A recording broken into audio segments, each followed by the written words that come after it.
ओम गुरु ब्रह्मा गुरु विष्णु गुरुदेवो महेश्वरा गुरु साक्षात् परब्रह्मा तस्मै श्री गुरुवे नमः। गुरु दक्षिणामूर्ति भगवान திருவடிகள் போற்றி போற்றி। ஓம் ஆதித்யாய சோமாய மங்களாய புதாய குரு சுக்கிர சனிப்பேத் ராகவே கேதவே நமக। ஓம் முருகா சரவண பவ குகாய நமக।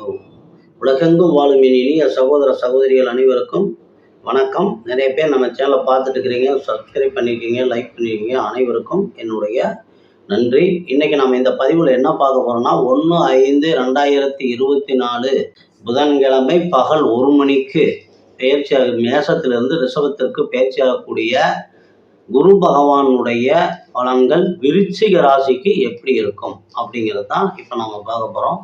இந்த ஆண்டு முழுவதுமே ஒரு அற்புதமான ஒரு பலன்களை குரு பகவான் உங்களுக்கு வாரி வழங்க போறார்। அற்புதமான பலன்கள் எப்படி அப்படின்னா, உங்களுடைய ராசிக்கு 9, 10 9ஆம் இடம் என்று சொல்லக்கூடிய பாக்கியஸ்தானம், தொலைதூர பயணங்கள், உயர்கல்வி என்று சொல்லக்கூடிய ஆன்மீக பயணங்கள் சொல்லிய 9ஆம் இடத்தினுடைய அதிபதியினுடைய சந்திரனுடைய சாரத்திலும், ஜீவனஸ்தானம் தொழில் ஸ்தானம் என்று சொல்லக்கூடிய 10ஆம் இடத்தினுடைய அதிபதி சூரியனுடைய சாரத்திலுமே இந்த ஆண்டு முழுக்க பயணம் பண்றார்।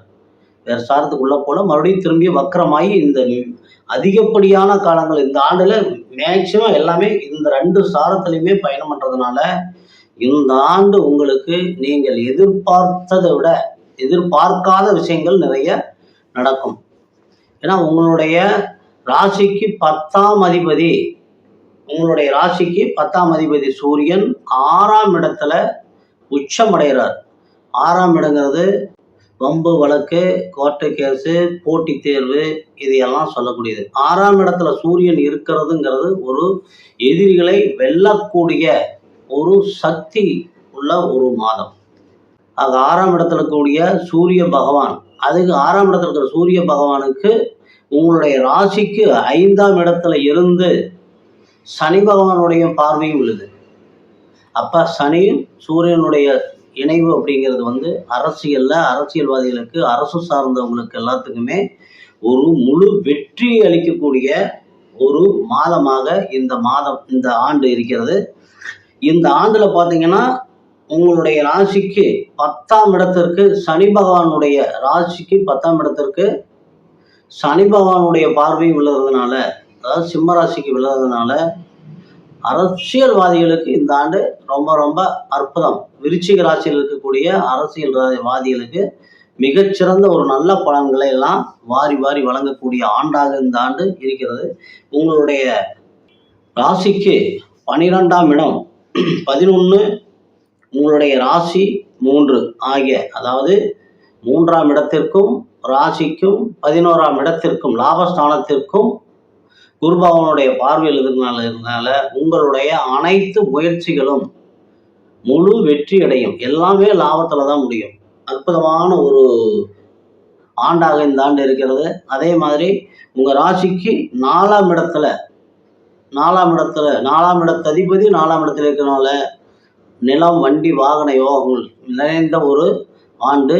ஆனால் வண்டி வாகனத்தில் செல்றப்ப கொஞ்சம், ஏன்னா மேசராசிக்கு சனி பகவானுடைய பார்வை விழுறதுனால சனி செவ்வாய் காம்பினேஷன்ல கொஞ்சம் வண்டி வாகனத்தில் போகிறப்ப கொஞ்சம் எச்சரிக்கையாக நீங்கள் போய்க்கணும்। மற்றபடி இந்த ஆண்டு உங்களுக்கு மிகச்சிறந்த ஆண்டு। மே 29ஆம் தேதி உங்களுடைய ஜீவனஸ்தானாதிபதி என்று சொல்லக்கூடிய சூரியனுடைய சாரத்தில் ஒரு முறை புஷ்கராம்சமும், ஜூன் 17ஆம் தேதி ரோகிணி லாபஸ்தான பாக்கியஸ்தானாதிபதியினுடைய சாரத்திலும் புஷ்கராம்சம் வாங்குறார்। இந்த 2 புஷ்கராம்ச பாதங்கள் வரக்கூடிய மாதங்களுமே அற்புதமான ஒரு ட்ரெண்டிங்காக தான் இருக்கும்। அவ்வளவு மாற்றம், அவ்வளவு தனவரவை குரு பகவான் வாரி வழங்க போறார்। அக்டோபர் 9ஆம் தேதி வக்கரமாகி பிப்ரவரி 4ஆம் தேதி வக்கரம் நிவர்த்தி ஆகிறார்। அப்போ வக்கர கிரகம், ஒரு கிரகம் வக்கரம் அடைஞ்சு பலனை கொடுக்குது அப்படின்னா சுப கிரகமாக இருந்தால் அது கொடுக்கக்கூடிய பலன் நிலைத்து நிற்கும்। பாவ கிரகமாக இருந்ததுன்னா நல்ல பலன்களை கொடுக்கும், ஆனால் போகிறப்ப கொண்டுட்டு போயிடும்। அப்படித்தான், அதான் அந்த வக்கர காலத்தினுடைய பலன்கள்। ஆனால் இங்கே குரு பகவானாக இருக்கிறதுனால உங்கள் ராசிக்கு 11ஆம் இடத்துக்கு அது பார்வை இருக்கிறதுனால ரொம்ப இந்த ஆண்டு உங்களுக்கு முழுக்க முழுக்க ஒரு லாபங்கள் மட்டுமே நிறைந்த ஒரு ஆண்டு. அதே மாதிரி உங்களோட ராசிக்கு 5ஆம் இடத்து அதிபதி 2க்கும் 5க்கும் உண்டான அதிபதி 7ஆம் இடத்துல இருக்கிறதுனால மனைவியினால் நல்ல ஒரு யோகம். 5, 7 அப்படிங்கிறது குழந்தைகளால யோகம். மனைவியின் 5, 7 அப்படின்னு தொடர்பு வர்றதுனால காதல் திருமணத்துக்கு முயற்சி பண்றவங்களுக்கு இது சரியான காலம். மற்றபடி 7ஆம் இடத்திலேயே குரு இருக்கிறதுனால திருமணத்துக்கு முயற்சி பண்றவங்களுக்கு, குழந்தைகளுக்கு முயற்சி பண்றவங்களுக்கு எல்லாத்துக்குமே இது ஒரு சரியான காலகட்டமா இருக்கு. ஆக மொத்தத்திலே பார்த்தீங்கன்னா ரொம்ப லாபங்கள் முழுக்க முழுக்க ஒரு 100க்கு 100% அப்படின்னு சொல்லலாம். அந்த அளவுக்கு லாபங்கள் நிறைந்த ஒரு ஆண்டாக, செல்வ செழிப்பான ஆண்டாக இந்த ஆண்டு உங்களுக்கு விருச்சிக ராசி நண்பர்களுக்கு அமைந்திருக்கிறது. மீண்டும் அடுத்த பதிவுல சந்திக்கும் வரை எல்லாம் வல்ல எம்பெருமான் ஸ்ரீ முருகப்பெருமான் உங்களுக்கு அனைத்து வளங்களையும் நலங்களையும் வாரி வழங்க வேண்டும் என்று கேட்டு இந்த பதிவினை நிறைவு செய்கிறேன். நன்றி.